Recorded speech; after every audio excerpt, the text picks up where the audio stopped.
BTS member সুগা, যে এসেছিল সবচেয়ে দরিদ্র একটা পরিবার থেকে। ইনফ্যাক্ট নিজের স্বপ্ন পূরণ করার জন্য সে ছেড়ে দিয়েছিল নিজের পরিবার। শুধু তাই নয়, আজ এ পর্যন্ত আসার জন্য সুগাকে যে ধরনের চড়াই উতরাই পার করতে হয়েছে সেই বিষয়ে জানলে সত্যি আপনি শিউরে উঠবেন। এবং আজকে শোনাবো তারই কাহিনী। সুগার জন্ম 1993 সালে 9 মার্চ সাউথ কোরিয়ার দেইগু শহরে খুব দরিদ্র পরিবারে। দুই ভাইয়ের মধ্যে সুগা ছিল ছোট। সুগার রিয়েল নেম কিন্তু মিন ইউন জি। তবে তার সুগার নামটি কোত্থেকে এসেছে জানেন? সেটার কাহিনী হলো, সুগা দেখতে অনেক ফর্সা, মানে চিনির মতো, আর চিনিকে ইংরেজিতে বলা হয় সুগার। তো যখন প্রথম বিগ হিট এন্টারটেইনমেন্টে সুগা জয়েন করলো, তখন বিগ হিট এন্টারটেইনমেন্টের সিইও তার ফর্সা মুখ এবং তার মিষ্টি হাসির কারণে তার নাম দেয় সুগা। অতিরিক্ত ফর্সা এই ছেলেটা একদম ছোটবেলা থেকেই মিউজিকের প্রতি ছিল সাংঘাতিক রকমের ইন্টারেস্টেড।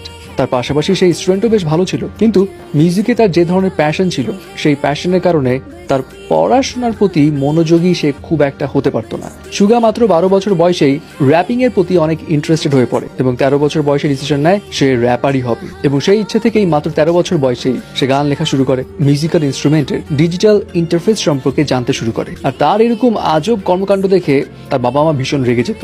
তারা চেত সুগা এইসব মিউজিকের জঞ্জাল তার মাথা থেকে বাদ দিয়ে পড়াশোনায় যেন মনোযোগী হয়, সরকারি চাকরি করে এবং তাদের পরিবার থেকে দারিদ্রতা দূর করে। কিন্তু সুগা তার বাবা মায়ের কথায় পাত্তা না দিয়ে নিজের মতো করে মিউজিক নিয়ে চর্চা চালিয়ে যেতে থাকে, নতুন নতুন সব গান লিখতে থাকে। এবং একটা সময় সিচুয়েশন এত বাজে পর্যায়ে পৌঁছে যায় যে তার বাবা রেগে গিয়ে সুগার লিরিক্সের যেই শিট ছিল সেটা ছিঁড়ে ফেলে। সুগার ফ্যামিলি তাকে তার গান লেখা এই সব কিছু ছেড়ে দেওয়ার জন্য চাপ দিতে থাকে। সুগা যখন বুঝতে পারলো তার পরিবারের সঙ্গে থাকলে নিজের স্বপ্ন পূরণ একদমই করতে পারবে না, তাই তখন সে একদম খালি হাতে পরিবার থেকে বের হয়ে আসে এক অজানা গন্তব্যের উদ্দেশ্যে।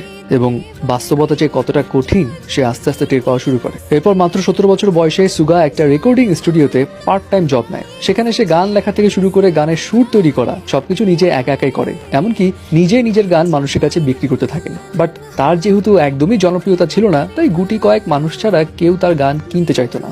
মাত্র $9 বিনিময়ে তিনি তার গানগুলো বিক্রি করতেন সেই সময়। এখানেই শেষ নয়, সে তার গানগুলো বিক্রি করতে গিয়ে বারবার প্রতারণারও শিকার হয়েছিলেন। ইনফ্যাক্ট বিটিএস এ যোগ দেওয়ার আগেই কিন্তু সুগা একজন ভালো র্যাপার ছিল। সে আন্ডারগ্রাউন্ড ডি টাউনে গ্লস নামে বেশ অ্যাক্টিভ ছিল। এবং 2011 সালে বিগ হিট কোম্পানি যখন অডিশন শুরু করে, তখন সুগা একজন প্রডিউসার হিসেবে সেখানে অডিশন দেয়। কিন্তু তার এই অসাধারণ ট্যালেন্ট দেখে বিগ হিট এন্টারটেইনমেন্ট তাকে বিটিএস এর মেম্বার হিসেবে নিয়ে নেয়। আর এরপর থেকে শুরু হয় তার জীবনে আরেকটা স্ট্রাগলের অধ্যায়। বিগ হিট এন্টারটেইনমেন্টে যোগ দেওয়ার পর সুগাকে অনেক বেশি পরিশ্রম করতে হয়। কখনো না খেয়ে থেকে, কখনো মাইলের পর মাইল হেঁটে তাকে প্র্যাকটিসে যেতে হতো। বাসের টিকিট কিংবা খাবার যে কোনো একটা বেছে নিতে হতো তাকে। মাত্র $2 দিয়ে তাকে একদিনের খরচ চালাতে হতো।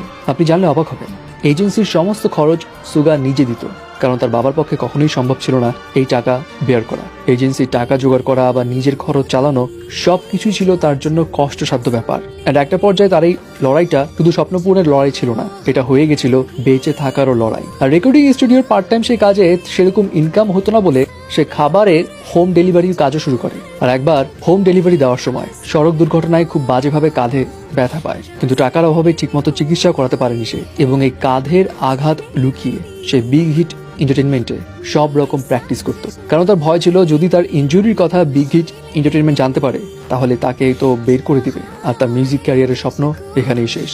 সে অসম্ভব আর্থিক কষ্ট, মানসিক কষ্ট, ডিপ্রেশন, এই সব কিছু নিয়ে স্বপ্ন পূরণের দিকে এগিয়ে যেতে থাকে।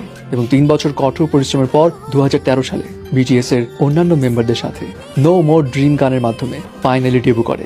আর এরপর তো সুগাকে আর পিছন ফিরে তাকাতে হয়নি। কোরিয়া মিউজিক অ্যাসোসিয়েশন সুগাকে একজন সং রাইটার প্রডিউসার হিসেবে 100টি গানের বেশি কর্তৃত্ব দিয়েছে। এবং সুগা তার ভক্তদের সঙ্গেও কিন্তু অনেক লয়াল। 2014 সালে সুগা তার ভক্তদেরকে প্রমিস করেছিল মিউজিক্যাল আর্টিস্ট হিসেবে সাকসেস হতে পারলে সে তার আর্মিদেরকে মাংস খাওয়াবে। তিনি ঠিকই তার কথা রেখেছিল।